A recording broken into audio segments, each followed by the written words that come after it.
आपने एक बात यहाँ उठाई कि कांग्रेस पार्टी दक्षिण भारत पे ध्यान दे रही है, इसलिए ऐसी राजनीति कर रही है। मैं आपको एक बात बताता हूं, ये विचारधाराओं की लड़ाई है। नरेंद्र मोदी जी वो व्यक्ति हैं, आपको पता है कि काशी तमिल संगमम हुआ और उत्तर भारतीय दक्षिण गए, दक्षिण भारतीय काशी आए। ये दिखाता है कैसे भारत को जोड़ा जा रहा है। और राम मंदिर का स्वागत, और सबके हृदय में राम तो दक्षिण में भी है, उत्तर पूर्व पश्चिम हर जगह है। इसलिए ये कहना कि कांग्रेस पार्टी ऐसी राजनीति करेगी और सफल हो जाएगी, ये नहीं होगा। मैं समझता हूं भगवान राम, राम राज्य हर भारतीय को जोड़ता है। लेकिन अब AIMIM की बात करते हैं। पार्टी के नाम में मुस्लिमीन गैर संवैधानिक, इन्होंने आचार्य जी फैसला माना ही नहीं। देखिए फैसला आने के बाद एक ट्वीट है ओवैसी का, यहां पे तो प्रवक्ता बैठे हैं ना, वो तो इनके लीडर हैं। उन्होंने कहा बाबरी मस्जिद थी और रहेगी इंशाअल्लाह, और ये फैसला आने के बाद कह रहे हैं। और ये वो सांसद कह रहा है जो सांसद संविधान की शपथ लेता है, संविधान को खुद ही तार तार करता है। और 4-5 दिन पहले अंजना जी के ही चैनल पे ये ओवैसी जी का बयान है कि जितने युवा हैं मुसलमान सब सजग हो जाएं क्योंकि मस्जिदें छीनी जा रही हैं।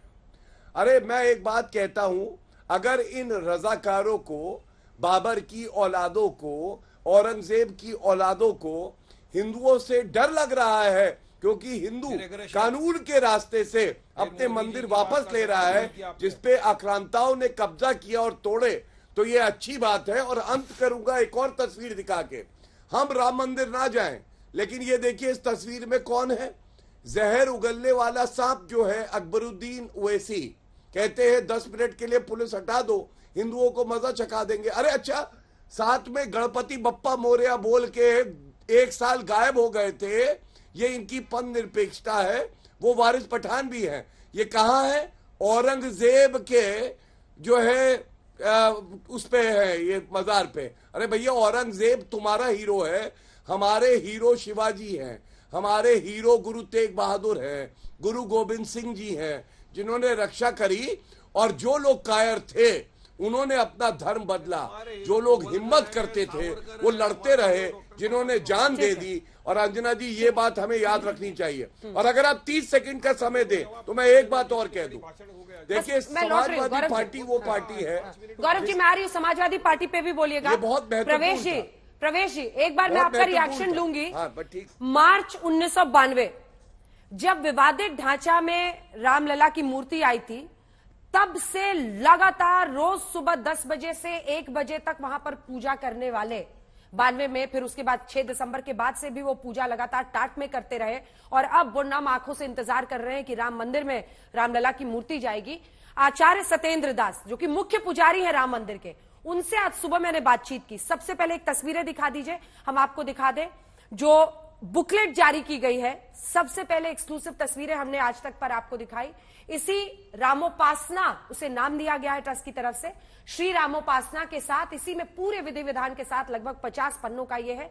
तमाम इसमें श्लोक हैं और विधि विधान है कि कैसे पहले जल स्नान, फिर चंदन लगेगा, कपड़े पहनाए जाएंगे। और ये जय घोष भी उसमें है, जिसमें राम जन्मभूमि की जय है, श्री कृष्ण जन्मभूमि की जय है, काशी विश्वनाथ की जय है। ये सब कुछ उन्होंने बताया। लेकिन जब मैंने उनसे ये प्रश्न पूछा कि कांग्रेस पार्टी की नेता सोनिया गांधी, मल्लिकार्जुन खड़गे, अधीर रंजन चौधरी नहीं आ रहे हैं, तो उन्होंने क्या जवाब दिया है, वो हिस्सा सुन लीजिए।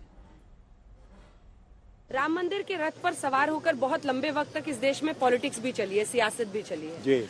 अब ये जानकारी आ रही है कि प्रधानमंत्री प्राण प्रतिष्ठा कर रहे हैं। कांग्रेस पार्टी कह रही है कि सोनिया गांधी, मल्लिकार्जुन खड़गे, अधीर रंजन चौधरी, ये लोग न्योते को अस्वीकार कर रहे हैं। उनको लग रहा है ये चुनावी है। ये बहुत इस पर आपका क्या है? ये बहुत अच्छी बात है, उन्हें जो स्वीकार कर दिया। हाँ। ये बहुत अच्छी बात, क्योंकि उन्होंने कहा था कि राम कौन है, राम काल्पनिक है, राम का अस्तित्व नहीं है, और राम कहाँ पैदा हुए थे।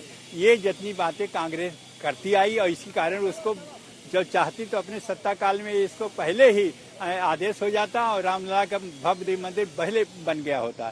लेकिन उसने राम बजाया, जब कोर्ट में चला तो कोर्ट से कोई आदेश न हो जाए, इसलिए 20 वकील ये कांग्रेस ने उपस्थित किया कि कोई आर्डर होने न पावे राम के पक्ष में।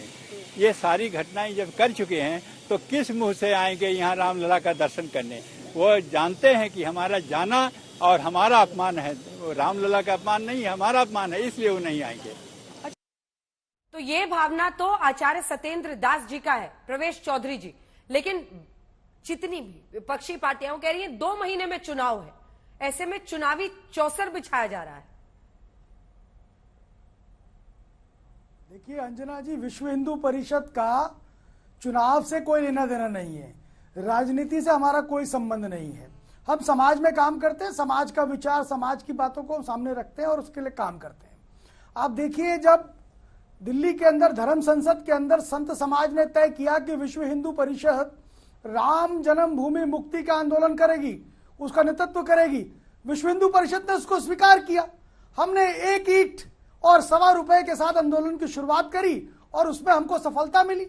हम आगे बढ़ते चले गए और निधि समर्पण का अभियान आया, आप सब लोगों ने उसको कवर किया।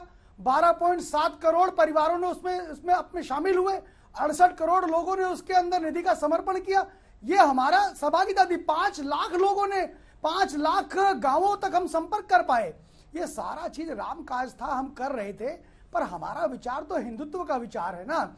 हिंदुत्व का विचार तो ऐसा विचार है जो कि किसी को अपने से परे रखता नहीं है। तो कांग्रेस पार्टी भी इसी देश का हिस्सा है, समाजवादी पार्टी भी इसी देश का हिस्सा है और तमाम पार्टी भी इसी देश का हिस्सा है। हमने उनको भी निमंत्रण दिया कि वो राम मंदिर के जो है प्राण प्रतिष्ठा में आए, भले ही वो आंदोलन में थे या नहीं थे।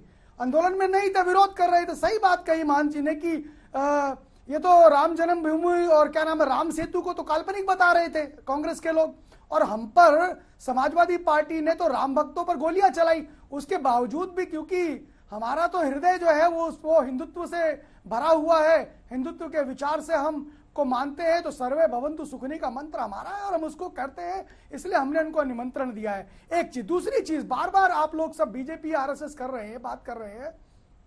आप देखिए, जब आंदोलन राम जन्मभूमि मुक्ति का आंदोलन चला तो क्या ये स्पेस नहीं दिया गया कि और तमाम पार्टियां भी आए, इसके पक्ष में आंदोलन करें? क्योंकि समाज चाहता था, 500 वर्षों का संघर्ष कर रहा था हिंदू समाज राम मंदिर के लिए, सब चाहते थे, सारी पॉलिटिकल पार्टीज आती और मिलकर के लड़ाई लड़ती, लेकिन केवल भारतीय जनता पार्टी, उसने अपने मैनिफेस्टो का एजेंडा बनाया और उसने कहा कि सौगंध राम की खाते हैं, मंदिर वही बनाएंगे। इस बात से क्या हमने विश्व हिंदू परिषद ने कहा था कि ये बात कांग्रेस ना कहे, ये बात जेडीयू ना कहे, ये बात समाजवादी पार्टी ना कहे?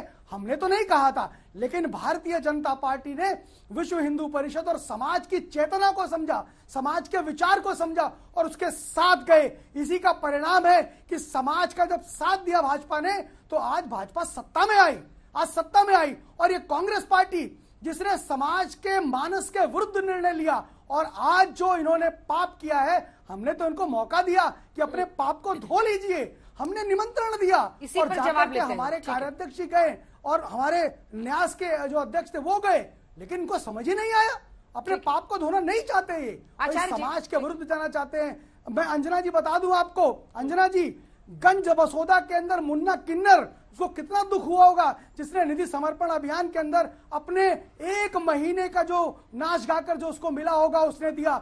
उस मुंबई के अंदर घाट कोपर के अंदर जो वेश्यावृत्ति महिलाएं करती है, जो देह व्यापार करती है, ऐसी महिलाओं ने अपने पैसों को जुटा करके और राम मंदिर निर्माण के लिए दिया। ऐसे लोगों को कितना अंदर से आघात होगा जब इस तरह के लोग जो कह रहे हैं कि हम राम मंदिर की प्राण प्रतिष्ठा के कार्यक्रम में नहीं जाएंगे। इन्होंने 68,000 लोग, जिन्होंने निधि 68 करोड़ लोग जिन्होंने निधि समर्पण अभियान के अंदर योगदान दिया, सहयोग किया, उनका भी अपमान किया और 140 करोड़ हिंदू समाज और इस देश का भी अपमान किया।